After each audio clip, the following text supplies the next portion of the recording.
রাজি করার জন্য, রাসূলকে রাজি করার জন্য দুনিয়াতে যা করতে হয় আমরা করব ইনশাআল্লাহ। কথা বলেন ঠিক কিনা? কারো মন পাওয়ার জন্য মিথ্যা কথা বলবো না, কাউকে পাম দেওয়ার জন্য সত্য কথা বলবো না। আল্লাহ যদি তৌফিক দান করেন, উলামায়ে কেরামকে আমাদের জীবনের একজন রূহের ডাক্তার হিসেবে গ্রহণ করে নিব। যেই জাতি উলামায়ে কেরামকে রূহের ডাক্তার হিসেবে গ্রহণ করে নেয়, ওই জাতির জন্য দুনিয়া এবং আখিরাত উভয় জগৎ শান্তিময় হয়ে যায়। এটা কার বিধান? আমার মালিকের বিধান, আমার আল্লাহর বিধান। দেখেন, আমরা এমন একটা জাতি, যেই জাতি কখন খাবে, কখন ঘুমাবে, খাবারের আগের কি বিধান, ঘুমানোর কি বিধান, রাষ্ট্রের কি বিধান, মসজিদে যাওয়ার কি বিধান, মুসলমানদের সাথে কি ব্যবহার করবে, কাফের খ্রিস্টানের সাথে কি ব্যবহার করবে, সব কিছু আমার মালিক জানিয়ে দিয়েছেন না দেয় নাই? সব কিছু আমার মালিক জানিয়ে দিয়েছে। তবে এমন জাতি আছে, এই বিধানগুলো আমাদেরকে জানাইছে কোরআনের মাধ্যমে। এমনও জাতি আছে যারা তাদের ধর্মীয় গ্রন্থ পড়তে পারে না। যেমন আমাদের বেশি পরিচিত জাতি হলো হিন্দু ভাইয়েরা। এদের ধর্মীয় গ্রন্থ অনেক, এর ভিতরে একটি হলো বেদ। আমরা যেরকম কোরআনকে অনুসরণ করি, তাদের জন্য বেদ মানতে হয় এরকম ভাবে। কিন্তু এমন একটা জাতি, তারা বেদ ছুঁইতেও পারে না, ধরতেও পারে না, দেখতেও পারে না, পড়তেও পারে।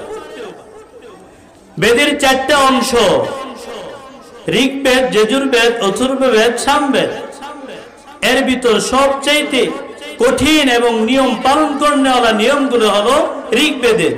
এই ঋগ্বেদের একটা মন্ত্র হলো একং ব্রহ্ম দ্বিতীয়ং নাস্তি নেনা নাস্তি কিঞ্চন। ও দুনিয়ার মানুষ, দুনিয়াতে যদি শান্তি, আখিরাতে মুক্তি পাইতে চাও, তাহলে এক আল্লাহর বিকল্প নাই। কথা বলেন ঠিক কিনা? আমার আল্লাহ কোরআনের ভিতর বলেন, বিসমিল্লাহির রহমানির রহিম, কুল হুয়াল্লাহু আহাদ। ও দুনিয়াবাসী, তোমাদের জন্য মেসেজ হলো, তোমাদের প্রভু হলো একজন। কয়জন? আমাদের প্রভু কয়জন? দুনিয়াবাসীদের প্রভু কয়জন? মুসলমানদের প্রভু কয়জন? কাফের খ্রিস্টানদের প্রভু কয়জন? যারা আল্লাহকে মানে, যারা মানে না, সবার জন্য প্রভু হলো কয়জন? একজন। কোরআনের বিধান। এই জন্য বলতে চাই, আমার হিন্দু হোক, বৌদ্ধ হোক, খ্রিস্টান হোক, মাথাটাকে একটু খাটাও, একটু খাটাও। দুনিয়াতেই শান্তির জায়গা নয়, দুনিয়াটা ছেড়ে চলে যেতে হবে সীমিত সময়ের জন্য। মিথ্যার আশ্রয় গ্রহণ করো না। ঋগ্বেদের আরেকটা মন্ত্র হলো লা ইলাহা হুত্তিপাপুম ইল্লা ইলাহা পরমপাদম জন্ম বৈকুণ্ঠ পয়নচিত জপি নাম মুহাম্মদ। ও দুনিয়াবাসী, দুনিয়াতে শান্তি, আখিরাতে মুক্তির জন্য আল্লাহ এবং রাসূলের বিকল্প কোনো কিছু নেই। ও ভাই, দুনিয়াতে যত নেতাই হোক, আমার নবীর মতো নেতা খুঁজে পাওয়া যাবে না। কাফেরের সাথেও যে ব্যবহার ছিল, মুসলমানদের সাথেও ওই ব্যবহারই ছিল। আয়েশা রাদিয়াল্লাহু তাআলা আনহাকে জিজ্ঞেস করা হলো, আমার নবীর চরিত্র কি? আমার নবীর চরিত্র কি? আয়েশা রাদিয়াল্লাহু তাআলা আনহা বলেন, তোমরা কি কোরআন পড়তে জানো না? তোমরা কি কোরআনের দিকে তাকাও না? আল্লাহ রাসূল সাল্লাল্লাহু আলাইহি ওয়াসাল্লাম হলেন কোরআনের প্র্যাকটিক্যাল মুজিজা। কোরআনে যা কিছু আছে, আমার আল্লাহ রাব্বুল আলামিন রাসূলকে ওগুলোই করাইছেন। বলেন না সুবহানাল্লাহ। এই জন্য দুনিয়াতে শান্তি, আখিরাতে মুক্তি পাইতে হলে আমাদের কি করতে হবে?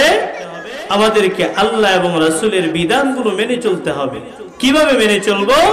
আল্লাহ রাব্বুল আলামিন রাসূলের মাধ্যমে জানান, ও রাসূল, আপনি বলে দিন, লাস্তা আলাইহিম বিমুসাইতির, আপনাকে আমি পাঠাইছি শুধু আমার ভাষাগুলো বলে দেওয়ার জন্য, আমার বিধানগুলো মানুষকে জানিয়ে দেওয়ার জন্য। আমি আপনাকে দারোগা স্বরূপ প্রেরণ করিনি। দারোগা স্বরূপ প্রেরণ করি নাই মানে পুলিশ কি আমাদের সাথে ভালো ব্যবহার করে? পুলিশ আমাদেরকে লাঠির ভয় দেখায়, আমাদেরকে ইন্ডিয়ার ভয় দেখায়। আমরা বলতে চাই, আমরা ইন্ডিয়াও কেউ ভয় পাই না, আমরা আমেরিকাও কেউ ভয় পাই না, আমরা একমাত্র ভয় পাই কাকে? আল্লাহকে। কথা বলেন ঠিক কিনা? আল্লাহর বিকল্প কিছু নেই। এই পুলিশ জাতি ভাই এখন একটু ভালো হয়েছে, লাঠির ব্যবহার কম করে, একটা সময় অনেক করেছে। তো বলতে চাই, কারো শক্তি নিয়ে চলো না, আমার মালিককে ভয় করে চলো, তাহলে তোমার জীবনও শান্তময় হবে, আখিরাতও শান্তিময় হবে। কথা বলেন ঠিক কিনা? আল্লাহ রাব্বুল আলামিন বলতেছেন, ও নবী, আপনার পেরেশানি হওয়ার কারণ এই যে আজকের মাহফিল যারা আসেন, আপনারা কি জোর করে আনতে পারবেন? জোর করে আনা যাবে না। তবে বলতে চাই ভাই, হাত ধরে বলি, পায়ে ধরে বলি, আজকের এই সময়টা চলে গেলে আর পাওয়া যাবে না। এটা হলো রিয়াজুল জান্নাহ, জান্নাতের একটা বাগান। এখানে আসলে খালি সবই হয়, সবই হয়। নিরিবিলি পরিবেশ। এখানে কার কথা হচ্ছে? আল্লাহ এবং রাসূলের কথা হচ্ছে। গুনাহমুক্ত একটা পরিবেশ। রাস্তা, দোকানপাটে, চৌরাস্তাতে আসা যায় না। যেই পরিমাণ পুরুষ, এই পরিমাণ নারী, ইচ্ছা না করলেও গুনাহ হয়। কথা বলেন ঠিক কিনা? আল্লাহ আমাদেরকে এই গুনার পরিবেশ ছেড়ে এখানে আসার তৌফিক দিয়েছেন। এই জন্য আবারও বলি আলহামদুলিল্লাহ। আমরা এটা বলে দিতে পারবো, এটা খারাপ, এটা ভালো। এই জন্য হতে পারে জেল, হতে পারে জুলুম, হতে পারে লাঠিচাড়া, এগুলো আমরা উলামায়ে কেরাম ভয় পাই না। কথা বলেন ঠিক কিনা? এই জন্য বলতে চাই, গুনার পরিবেশ ছেড়ে সবাই মাহফিলের পরিবেশে চলে আসি। আল্লাহ এটাই বলতে চায়, ও রাসূল, লাস্তা আলাইহিম বিমুসাইতির, আপনি বলে দিন আমাকে দারোগা স্বরূপ প্রেরণ করা হয় নাই। তুমি মানবা না, তোমার উপর লাঠি চাটাই করা হবে। তুমি মানবা না, তোমাকে জেল দেওয়া হবে।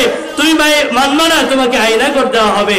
এই জন্য আমি রাসূলকে প্রেরণ করা হয় নাই, আমাকে প্রেরণ করা হয়েছে আমি আল্লাহর বিধানগুলো তোমাদের সামনে যেন বলে দেই, তোমাদের সামনে স্পষ্ট করে দিই। ও ভাই, যদি আমরা কোনো হক্কানি উলামায়ে কেরামকে রূহের ডাক্তার হিসেবে গ্রহণ করে নেই, তাহলে আমাদের দুনিয়াও শান্তিময় হয়ে যাবে, আখিরাতও শান্তিময় হয়ে যাবে। এই জন্য আমরা দুনিয়াবাসী ডাক্তারকে যেমন অনুসরণ করি, এর চাইতে বেশি যদি উলামায়ে কেরামকে অনুসরণ করি, তাহলে দুনিয়া এবং আখিরাতের শান্তি আমাদের হাত থেকে কেউ নিতে পারবে না। কথা বলেন ঠিক কিনা? উলামায়ে কেরাম শুধু আমাদেরকে বলে দিবে, ওই আসরের পর থেকে যারা কথা বলছেন, যারা মধ্যরাত পর্যন্ত আখেরি মুনাজাত পর্যন্ত কথা বলবেন, সবাই আমাদেরকে কোরআন সুন্নাহর নসিহতই করে যাবে। এমন নয় তারা একসময় ছিল না, এখন আছে, আবার একসময় থাকবে না। উলামায়ে কেরাম হলো আমার নবীর ভাষায় ক্বালান নবী সাল্লাল্লাহু আলাইহি ওয়াসাল্লাম, ইন্নাল উলামা'a ওয়ারাসাতুল আমবিয়া। উলামায়ে কেরাম হলো নবীদের ওয়ারিস। যতদিন এই দুনিয়া থাকবে ততদিন উলামায়ে কেরাম থাকবে, যতদিন এই দুনিয়া থাকবে ততদিন এই কোরআন থাকবে, যতদিন এই দুনিয়া থাকবে ততদিন এই জলসা থাকবে, যতদিন এই দুনিয়া থাকবে ততদিন মাদ্রাসা থাকবে, যতদিন মাদ্রাসা থাকবে ততদিনই এই দুনিয়া থাকবে, যতদিনই উলামায়ে কেরাম থাকবে ততদিনই এই দুনিয়া থাকবে। কথা বলেন ঠিক কিনা? এই জন্য উলামায়ে কেরাম এক সময় ছিল, এখনো আছে, ভবিষ্যতে থাকবে। কথা বলেন ঠিক কিনা? কিছু মানুষ এক সময় ছিল, এখন নাই, ভবিষ্যতেও থাকবে না। কিছু মানুষ ভবিষ্যতে অতীতে ছিল না, এখন এই মঞ্চগুলোতে আসছে, এক সময় থাকবে না। কথা বলেন ঠিক কিনা?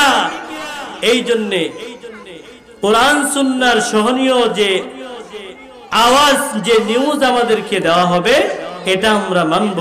কোরআন সুন্নাহর নিউজ হবে না, কোরআন সুন্নাহর বিধান হবে না, অন্তত আমরা মুসলমান জাতি মানতে রাজি না। কথা বলেন ঠিক কিনা? এই জন্য যদি হয় জেল, যদি হয় ফাঁসি, যদি হয় আয়নাঘর, হতে থাক, কোরআন সুন্নাহর বিরোধী চলা যাবে না। আল্লাহ আমাদেরকে উলামায়ে কেরামের অনুসরণ করার, উলামায়ে কেরামের কথাগুলো মেনে চলার তৌফিক দান করুক। আল্লাহ রাব্বুল আলামিন বলেন, লাস্তা আলাইহিম বিমুসাইতির, আপনি বলে দিন আমাকে দারোগা স্বরূপ প্রেরণ করা হয় নাই, আমাকে দারোগা স্বরূপ প্রেরণ করা হয় নাই, আমাকে শুধু বিধানগুলো জানিয়ে দেওয়ার কথা বলা হয়েছে। ও মুসলমান জাতি, আমরা কোরআন পড়তে পারি না, ও মুসলমান জাতি আমরা হাদিস পড়তে পারি না, ও ভাই ও মা আমার, যেটার বিধান সবার জন্য সমান। মসজিদের ইমাম সাহেবেরও যেমন দরকার, মুসল্লিরও তেমন দরকার, বাড়িওয়ালেরও যেমন দরকার, বাড়ির বাহিরে যারা আছে সবার জন্য দরকার। মুসলমানের জন্য যেমন উপকারী, হিন্দু ভাইদের জন্য এমন উপকারী। আর এই কোরআনকে নাজিল করা হয়েছে উম্মতের কামিয়াবির জন্য। কিসের কামিয়াবির জন্য? উম্মতের কামিয়াবির জন্য। এটা শুধু মুসলমানের জন্য নাজিল করা হয় নাই। ইয়া আইয়ুহান নাস, হে মানুষ সকল, উবুদু, তোমরা আমার মালিকের ইবাদত করো। ইবাদত করতে কাকে বলা হয়েছে? আমার মালিক সমস্ত মানুষদেরকে ইবাদত করতে বলা হয়েছে। মুসলমানরা ইবাদত করবে, কাফের খ্রিস্টান সকলের জন্য আমার মালিকের বিধানকে মেনে চলতে হবে। এর বাহিরে গেলে দুনিয়াতে শান্তিও মিলবে না, আখিরাতে মুক্তিও মিলবে না। যারা কোরআন সুন্নাহর ভিতরে থেকেই নিজের জীবনকে পরিচালনা করবে, তারাই দুনিয়াতে শান্তি, আখিরাতে মুক্তি পাবে। আমরা দুনিয়াতে শান্তি, আখিরাতে মুক্তি পাইতে চাই না? যারা দুনিয়াতে শান্তি, আখিরাতে মুক্তি পেতে চায়, আল্লাহকে দুটি হাত তুলে ধরে দেখায়, আল্লাহ আমাদেরকে দুনিয়ার শান্তি দান করে দাও, আল্লাহ কোরআনের বিধান অনুযায়ী চলার তৌফিক দান করে দাও। আমিন। ওয়া আখিরুদ দাওয়ানা আলহামদুলিল্লাহ।